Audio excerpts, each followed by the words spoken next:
பிள்ளையாருக்கு எதற்காக தோப்புக்கரணம் போட வேண்டும்? பிள்ளையாருக்கு தோப்புக்கரணம் போடுவது அகந்தையை அழித்து இறைவனிடம் பணிவை வெளிப்படுத்தி மூளை சுறுசுறுப்பை அதிகரித்து ஞாபக சக்தியை பெருக்குவதற்காக செய்யப்படும் ஒரு வழிபாடாகும். இது கஜமுகாசுரனை வென்ற விநாயகருக்கு தேவர்கள் பணிவு காட்டியதன் அடையாளமாகவும், அகத்தியர் விநாயகரை தலையில் குட்டிய பிராண நிகழ்வின் நினைவாகவும் செய்யப்படுகிறது. தோப்புக்கரணம் போடுவதின் முக்கிய காரணங்கள் யாது என பார்க்கையில், பணிவு மற்றும் சரணாகதி. இரு கைகளால் காதுகளை பிடித்து கொண்டு அமர்ந்து எழுவதின் மூலம் நான் என்ற அகந்தை அழிந்து பிள்ளையாரிடம் சரணடைவதாக அர்த்தம். மூளை செயல்பாடு.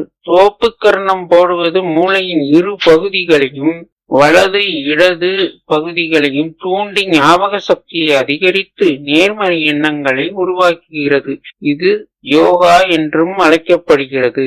தலையில் குட்டிக் கொள்வது நாம் செய்த அறியாமைத்தனமான தவறுகளை உணர்ந்து மன்னிப்பை கேட்கும் அடையாளமாக கருதப்படுகிறது. உடலில் உள்ள சோம்பலை அகற்றி உடலை சுறுசுறுப்பாக்கி நல்ல மனநிலைமையை உருவாக்குகிறது. தோப்புக்கரணம் போடுவதால் மூளையின் செயல்பாடு அதிகரித்து புதுவித சக்தியும் உற்சாகமும் நமக்கு ஏற்படுகிறது.